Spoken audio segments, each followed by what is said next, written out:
Hi everyone, automobile talks के एक नई वीडियो में आपका स्वागत है। तो बढ़ते पेट्रोल प्राइसेस के साथ इथेनॉल जो मिक्स हो रहा है, ये जो नॉर्मल पेट्रोल और डीजल कंज्यूमर्स है, इनके लिए बहुत बड़ा प्रॉब्लम की बात बन चुका है। कल मैंने खुद पेट्रोल डलवाया जीओबीपी से और मुझे पर लीटर पड़ा 110.97, मतलब 111 रुपीज़ पर लीटर पेट्रोल। ये बहुत बढ़ चुका है। 4 बार प्राइस हाइक हो चुका है, कभी 2 रुपए, कभी 90 पैसे, ऐसे करके और 111 तक ऑलमोस्ट पहुंच चुका है। और उसके साथ हमें पता है कि 20% इथेनॉल अभी मिक्स होके आ रहा है, जो कि जो पुराने कार्स है, जैसे कि मेरा पर्सनल व्हीकल E10 कंप्लायंट है, तो उसके लिए माइलेज ड्रॉप हो जाता है E20 पेट्रोल के वजह से। उसके साथ बाकी सारे करोजन, ये सब तो होता ही है।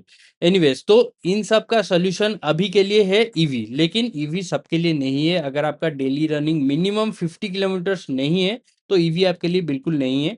और आप बहुत सारे एनालिसिस वीडियोस आपको मिल जाएंगे जहाँ पे समझा रहे हैं कि ईवी किन लोगों के लिए सही रहेगा। तो पर्सनली मैं तो कहूँगा मेरे लिए सही नहीं है, क्योंकि मेरा डेली रनिंग नहीं है।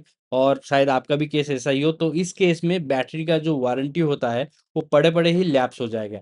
तो इसीलिए ऑल्टरनेटिव क्या है? Flex fuel. Flex fuel engine अभी तक लॉन्च नहीं हुआ है, लेकिन फाइनली अच्छा न्यूज ये मारुति लेके आया है कि जून 5, जो कि वर्ल्ड एनवायरनमेंट डे है, उस दिन वो अपना पहला production ready flex fuel vehicle launch करेंगे। तो इस न्यूज का समरी मैं आपको आज पढ़ के सुनाता हूँ, ठीक है? तो Maruti Suzuki is set to unveil India's first passenger capable car capable of running 100% ethanol E100 on June 5, according to statements from Union Minister Nitin Gadkari.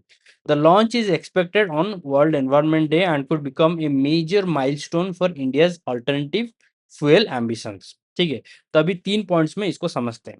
Point number 1, India is pushing aggressively towards ethanol based mobility. The government wants to reduce dependency on imported crude oil while supporting farmers through ethanol production.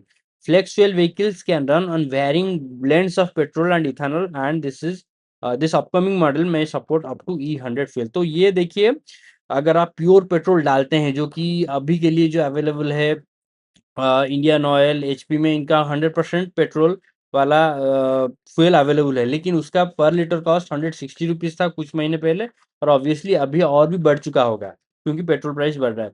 तो ये उसको भी support करेगा, E20 को भी support करेगा, आने वाला है E85 उसको भी सपोर्ट करेगा, E100 तक ही सपोर्ट करेगा। Then we can safely assume that we are future ready, this vehicle is going to be future ready. तो हमें उसके लिए चिंता करने की कोई बात नहीं है, ठीक है? और सेकंड पॉइंट पे अभी जो आते हैं, likely based on Frank's flex fuel prototype, reports suggest the vehicle could be derived from flex fuel version of Maruti Suzuki Frank's showcased earlier at the Japan Mobility Show. Engineers reportedly modified fuel lines, ignition systems, and engine components to handle high ethanol content safely. ठीक है, तो ये सारे basic changes हुए हैं। Obviously ये सब necessary है to handle ethanol blends valley 20 and higher, ठीक है? थर्ड पॉइंट पे आते हैं, massive long term implications for auto and energy sector. If successful, this could lower import bills for India, increase demand for sugarcane based ethanol, create opportunities in biofuel infrastructure, push automakers towards flex fuel technology. But challenges remain: ethanol availability, mileage efficiency and nationwide fuel distribution are still developing. तो देखिए, mileage का problem तो है, E20 के बाद थोड़ा सा mileage drop हुआ है, ठीक है? और उसके बाद E100 जब आ जाएगा, तो उसमें माइलेज कैसा रहेगा वो देखने वाली बात है।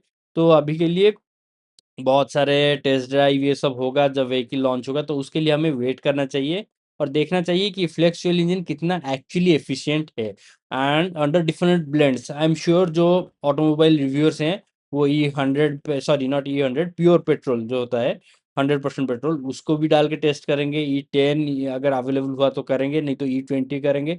तो ऐसे ही डिफरेंस वो डेफिनेटली कंपेयर करके बताएंगे। That is going to be useful video for us, ठीक है? Future focused take away.